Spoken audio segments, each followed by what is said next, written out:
আল্লাহ পাকের বান্দাগণ,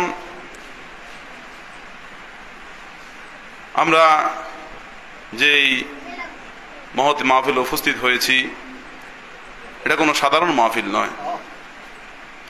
কারণ এটা এমন একটা মাসে এই মাহফিল প্রতিষ্ঠিত হয়েছে বা চলছে বা শেষ হবে। এই মাসটা হচ্ছে স্বয়ং আল্লাহর মাস। কার মাস? আল্লাহ রাব্বুল আলামিন যেরকম সম্মানিত, সম্মান মর্যাদার অধিকারী, সম্মান মর্যাদার মালিক, ঠিক তেমনি ভাবে তার সাথে সম্পৃক্ত যে বিষয়গুলো রয়েছে সেগুলো অনেক সম্মানিত, অনেক মর্যাদাবান। এই মাসটাকে বলা হয়েছে শাহরুল্লাহ, আল্লাহর মাস। তাহলে দেখেন, পৃথিবীর বুকে হাজার হাজার লক্ষ লক্ষ হাজিগণ তাদের ঘর বাড়ি, আত্মীয় স্বজন, সন্তান সন্ততি, জায়গা জমিন সব কিছু ছেড়ে দিয়ে ওই কাবা ঘরের দিকে ছুটে যায়। কারণ পৃথিবীর বুকে, পৃথিবীর জমিনের উপরে সবচাইতে সম্মানিত ঘর হচ্ছে বাইতুল্লাহ, কারণ সেটা আল্লাহর ঘর। কার ঘর? এরপরে নবী মুহাম্মদুর রাসূলুল্লাহ সাল্লাল্লাহু আলাইহি ওয়াসাল্লামের জিয়ারতে হাজার হাজার আশিকে মুস্তাফা চলে যায় মদিনাতে। কারণ পৃথিবীর জমিনে মাটির নিচে যে জায়গাটুকু রয়েছে, রাসূলুল্লাহ সাল্লাল্লাহু আলাইহি ওয়াসাল্লাম মাটির নিচে শয়ন করার কারণে জমিনে যেই মদিনার বুকে আল্লাহ রাব্বুল আলামিন সারা বিশ্বের জমিনকে বরকতময় করে দিয়েছেন। কারণ তিনি হচ্ছেন রাসূলুল্লাহ। তিনি হচ্ছেন কি? রাসূলুল্লাহ।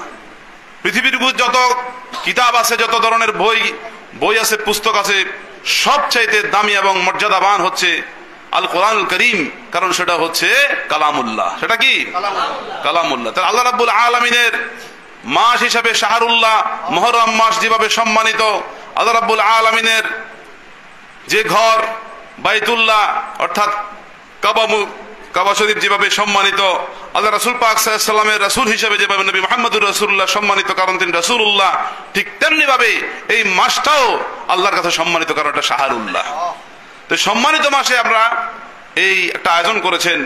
অবশ্যই আল্লাহ রাব্বুল আলামিন আপনাদের সকলকে সম্মানিত করে কবুল করবে, শোনা আমিন। যিনি আয়োজন করেছেন, আয়োজনের উদ্যোগ নিয়েছেন আমাদের শাকিল ভাই, আল্লাহ রাব্বুল আলামিন তাকে যেন সম্মানিত হিসেবে কবুল করে, শোনা আমিন। আল্লাহ পাকের বান্দাগণ, এখন সাহাবায়ে কেরাম হিসেবে হযরতে আবু বকর রাদিয়াল্লাহু তাআলা আনহু, ওমর রাদিয়াল্লাহু তাআলা আনহু, ওসমান রাদিয়াল্লাহু তাআলা আনহু, আলী রাদিয়াল্লাহু তাআলা আনহু, তারা কি আল্লাহ এবং রাসূলের কাছে সম্মানিত নয়? তারা কি উম্মতে মুহাম্মাদের কাছে সম্মানিত নয়? তারা কি ফজিলতপূর্ণ এবং তারা কি বরকতময় ব্যক্তিত্ব নয়? রাসূলুল্লাহ সাল্লাল্লাহু আলাইহি ওয়াসাল্লামের ইন্তেকালের পরে অন্যান্য সাহাবায়ে কেরামগণ সবাই আবু বকর সিদ্দিক রাদিয়াল্লাহু তাআলা আনহুকে খলিফা নিযুক্ত করেছেন। আবু বকর সিদ্দিক রাদিয়াল্লাহু তাআলা খলিফা হিসাবে, প্রতিনিধি হিসাবে তার হাতে বায়াত গ্রহণ করেছেন। এরপরে ওমর রাদিয়াল্লাহু তাআলা আনহু, এরপরে ওসমান রাদিয়াল্লাহু তাআলা আনহু, পর্যায়ক্রমে আলী রাদিয়াল্লাহু তাআলা আনহু। এখন দেখেন, রাসূলুল্লাহ সাল্লাল্লাহু আলাইহি ওয়াসাল্লামের ইন্তেকালের পরে সাহাবাদের মর্যাদা স্বয়ং আল্লাহ রাব্বুল আলামিন নিজেই দিয়েছেন। কারণ নবীয়িন, সিদ্দিকিন, শুহাদায়ে, সালেহিন ভাবে আল্লাহ রাব্বুল আলামিন ধারাবাহিকভাবে সাজিয়েছেন। এখন রাসূলুল্লাহ সাল্লাল্লাহু আলাইহি ওয়াসাল্লাম যে সকল নির্দেশনা বা যে সকল রীতিনীতি রেখেছেন, সাহাবায়ে কেরামগণ সেগুলোর উপরে পরিপূর্ণভাবে আমল করেছেন, সেগুলোকে বাস্তবায়ন করেছেন।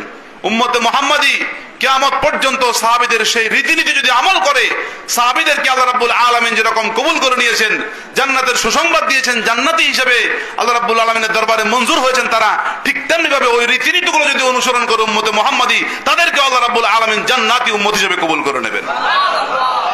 এখন ইমাম হাসান হুসাইন রাদিয়াল্লাহু তাআলা আনহুমার সাথে সাহাবায়ে কেরামগণ কিরকম ব্যবহার করেছেন সে ব্যাপারে আমরা একটু জানতে চাই। জানার ইচ্ছা আছে কিনা? কিতাবের নাম আল বিদায়া ওয়ান নিহায়া, লিখেছেন তাফসিরে ইবনে কাসিরের মুফাসসির হযরতে আল্লামা আবুল ফিদা হাফেজ ইবনে কাসির আদ-দামিশকি রাহমাতুল্লাহ আলাইহি।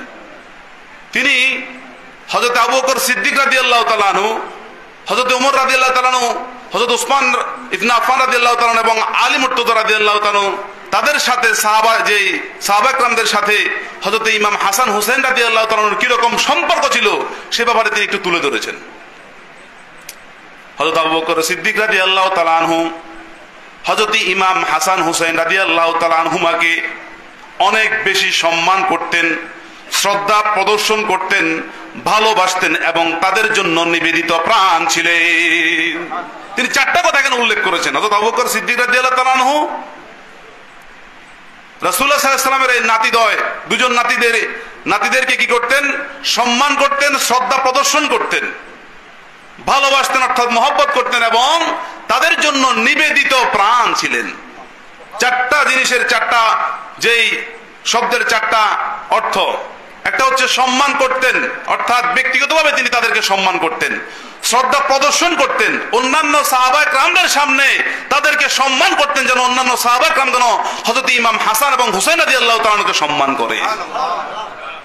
এরপরে ভালোবাসতেন, তারপর তাদের জন্য নিবেদিত প্রাণ। নিবেদিত প্রাণ মানে নিজের জানের চাইতে অন্য মানুষদেরকে ভালোবাসা, যাদেরকে ভালোবাসে তাদেরকে নিবেদিত, অর্থাৎ যিনি ভালোবাসেন তাদেরকে নিবেদিত প্রাণ বলে। অর্থাৎ হযরতে আবু বকর রাদিয়াল্লাহু তাআলা আনহু তার নিজের জীবনের চাইতে হযরতে ইমাম হাসান হুসাইন রাদিয়াল্লাহু তাআলা আনহুমার জীবনকে ভালোবাসতেন। কেন? নবী মুহাম্মদুর রাসূলুল্লাহর ভালোবাসা পাওয়ার জন্য, নবী মুহাম্মদুর রাসূলুল্লাহর সাথে সম্পর্ক গাঢ় রাখার জন্য। কারণ তিনি জানতেন আবু বকর সিদ্দিক রাদিয়াল্লাহু তাআলা আনহু, যাদের সাথে নবী মুহাম্মদুর রাসূলুল্লাহর ভালোবাসা মহব্বতের বন্ধন যত অটুট হবে, মজবুত হবে, তাদের সাথে আল্লাহ রাব্বুল আলামিনের ওই সম্পর্ক মজবুত থাকবে, অটুট থাকবে। আল্লাহ পাকের বান্দাগণ, হযরত উমর ফারুক রাদিয়াল্লাহু তাআলা আনহু খেলাফত কালে তিনি একটা রাজকোষাগারে একটা ভাতা নির্ধারণ করেছিলেন হযরত ইমাম হাসান এবং হুসাইন রাদিয়াল্লাহু তাআলা আনহু। প্রতি বছর প্রায় 5000 দিরহাম তাদেরকে হাদিয়া হিসেবে সেখান থেকে কি করা হতো, প্রেরণ করা হতো, তাদেরকে দেয়া হতো। এটা শুধু ইমাম হাসান হুসাইন রাদিয়াল্লাহু তাআলা আনহুর সম্মানার্থে হযরত ওমর রাদিয়াল্লাহু তাআলা আনহু এই ভাতাটা নির্ধারণ করেছেন। আল্লাহু আকবার। তাহলে দেখেন, তারা যেন কষ্ট না পায়, তাদের ভিতরে যেন অসচ্ছলতা না আসে, তাদের পরিবার পরিজনের সদস্যরা যেন সুন্দরভাবে চলতে পারে, সেজন্য ওমর রাদিয়াল্লাহু তাআলা আনহু তাদের জন্য একটা ভাতা নির্ধারণ করেছেন রাষ্ট্রীয় কোষাগারে। এরপরে উসমান রাদিয়াল্লাহু তাআলা আনহু এত বেশি মহব্বত করতেন হযরত ইমাম হাসান হুসাইন রাদিয়াল্লাহু তাআলা আনহুকে, হযরত ইমাম হাসান রাদিয়াল্লাহু তাআলা আনহু ইমাম হুসাইন রাদিয়াল্লাহু তাআলা আনহুকে এত বেশি মহব্বত করতেন যে যখন হযরতে উসমান ইবনে আফফান রাদিয়াল্লাহু তাআলা আনহুকে গৃহবন্দী করা হয়েছিল, ইমামে হাসান রাদিয়াল্লাহু তাআলা আনহু তার গলার মধ্যে তলোয়ার ঝুলিয়ে হযরতে উসমান রাদিয়াল্লাহু তাআলা আনহুর গড় পাহারা দিয়েছিলেন। যখন হত্যাকারীরা হত্যা করার জন্য উসমান রাদিয়াল্লাহু তাআলা আনহুর দরবারে যে ঘরে আসলেন, তারা দেখলেন যে হযরতে ইমাম হাসান রাদিয়াল্লাহু তাআলা আনহু গলার মধ্যে তলোয়ার জড়িয়ে দাঁড়িয়ে আছেন। তাকে দেখে তারা সেখান থেকে সরে গেল, অর্থাৎ সম্পূর্ণভাবে হযরতে উসমান রাদিয়াল্লাহু তাআলা আনহুর নিরাপত্তা গ্রহণ করেছেন। কারণ তিনি জানতেন যে উসমান রাদিয়াল্লাহু তাআলা আনহু তার নিজের জানের চাইতে হযরত ইমাম হাসান রাদিয়াল্লাহু তাআলা ভালোবাসে। তারা কিভাবে তারা হযরতে ইমাম হাসান এবং হুসাইন রাদিয়াল্লাহু তাআলা আনহুকে ভালোবাসতেন, মহব্বত করতেন। একদিন হযরত আবু হুরায়রা রাদিয়াল্লাহু তাআলা আনহু হযরত ইমাম হাসান রাদিয়াল্লাহু তাআলা আনহুকে বললেন যে আপনার নানাজি আপনার কোন কোন জায়গায় চুম্বন করেছে। এরপরে তিনি বিভিন্ন অঙ্গ প্রত্যঙ্গ দেখালেন। এরপরে নিজের পেটের কাপড় সরিয়ে বললেন যে আমার বুকে, আমার পেটে তিনি অত্যাধিক চুম্বন করেছেন নবী মুহাম্মদ রাসূলুল্লাহ। এরপরে তিনি বললেন যে আপনি যদি আমাকে অনুমতি দেন, তাহলে যেই রাসূলুল্লাহ সাল্লাল্লাহু আলাইহি ওয়াসাল্লাম যে স্থানে চুম্বন করেছেন বরকতময় হিসাবে আমি আপনার সেই পেটের মধ্যে চুম্বন করতে চাই। তিনি অনুমতি দিলেন। শুধু রাসূল পাক সাল্লাল্লাহু আলাইহি ওয়াসাল্লামের বরকতময় ঠোঁট মোবারক ওই ইমাম হাসান রাদিয়াল্লাহু তাআলা আনহুর পেট মোবারকের সাথে লাগার কারণে হযরতে আবু হুরায়রা রাদিয়াল্লাহু তাআলা আনহু বরকতময় কর্ম হিসেবে, আমল হিসেবে তিনিও চুম্বন করেছেন। আল্লাহু আকবার। তাহলে দেখেন তারা কিভাবে ইমাম হাসান হুসাইন রাদিয়াল্লাহু তাআলাকে ভালোবেসেছিলেন সাহাবায়ে কেরামগণ। বর্ণনাকারী বর্ণনা করেন যে একদিন নবী মুহাম্মদুর রাসূলুল্লাহ সাল্লাল্লাহু আলাইহি ওয়াসাল্লাম তাদের যে দুজনকে, অর্থাৎ তার নাতি দুজনকে পিঠে নিয়ে ঘোড়ার মতো এভাবে চড়াচ্ছিলেন।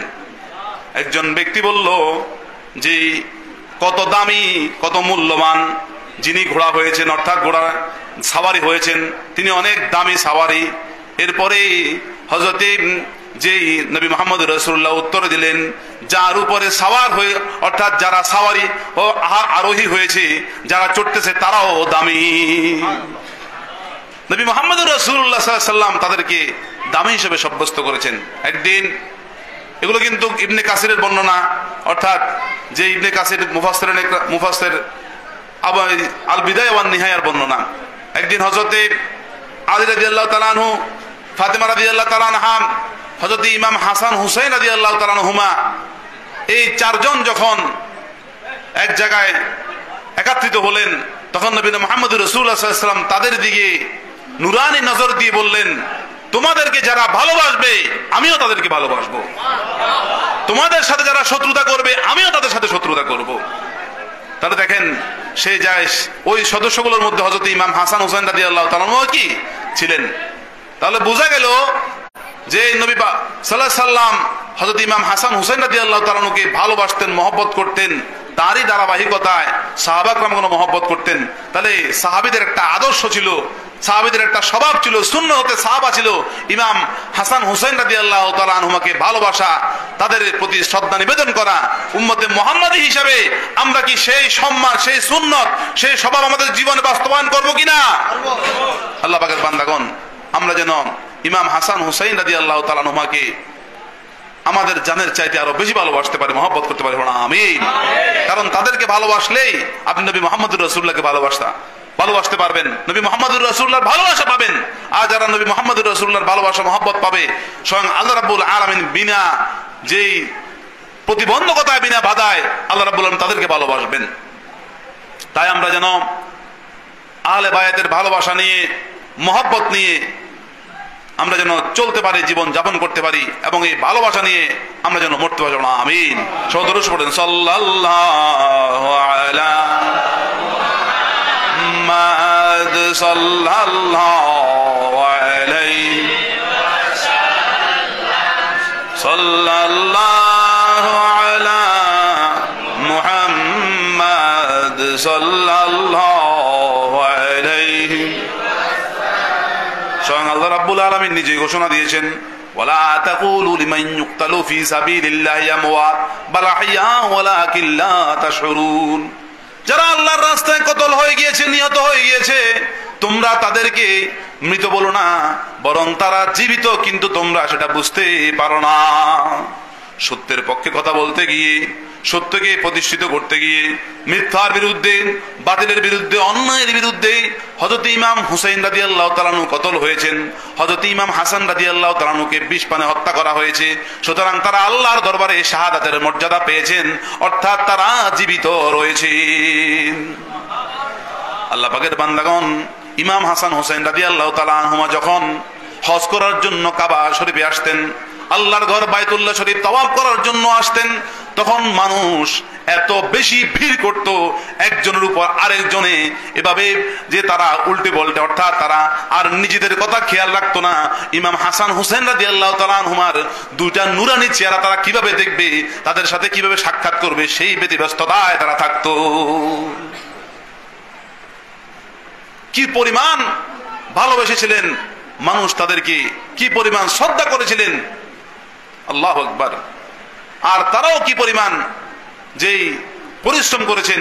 হযরত ইমাম হাসান হুসেন রাদিয়াল্লাহু তাআলা আনহুমা, তারা 20 বারের উপরে মদিনা থেকে পায়ে হেঁটে হজ পালন করেছিলেন। আল্লাহ রাব্বুল আলামিনের জন্য তারা কি রকম পরিশ্রম করেছিলেন। দুনিয়ার এই খেলতামাশা, দুনিয়ার এই সামান্য জিন্দেগির ক্ষণস্থায়ী ভালো যে সুখ শান্তি তারা কামনা করেনি, তারা আখিরাতের সুখ শান্তি কামনা করেছেন। কারণ তারা জানেন আল্লাহ রাব্বুল আলামিন এই দুনিয়াকে প্রাধান্য দেননি। এই দুনিয়ার সুখ শান্তি এটা হচ্ছে ক্ষণস্থায়ী, আর তারা এই দুনিয়ার কোনো সুখ শান্তি চাননি, তারা আজ আখিরাতের চিরস্থায়ী সুখের জন্য আগ্রহী ছিলেন। আল্লাহ রাব্বুল আলামিনের প্রিয় হাবিব হুজুর সাল্লাল্লাহু আলাইহি ওয়াসাল্লাম যখন সাহাবায়ে কেরামদের সামনে দুনিয়ার ক্ষণস্থায়ী জীবনের বর্ণনা দিতেন এবং আখিরাতের চিরস্থায়ী জীবনের বর্ণনা দিতেন, তখন সাহাবায়ে কেরামগণ সেটা মনে প্রাণে বিশ্বাস করতেন। আখিরাতের সুখ স্বাচ্ছন্দ্য তারা নিজ চোখে অবলোকন করতেন, দেখতেন। তাই দুনিয়ার এই ক্ষণস্থায়ী জীবনের সুখ শান্তি স্বাচ্ছন্দ্যতা তাদেরকে কি করতে পারে নাই, দূরে রাখতে পারে নাই। হযরত ইমাম হাসান রাদিয়াল্লাহু তাআলা আনহু মুসলমানদের মধ্যে যখন বিভিন্ন ধরনের মতানৈক্য সৃষ্টি হলো, দুইটা দলে বিভক্ত হয়ে গেল এবং দুই দলের বিরুদ্ধে যখন তলোয়ার ধরবে, রক্তক্ষয়ী যুদ্ধ হয়ে যাবে, পরিস্থিতি হয়ে গেল।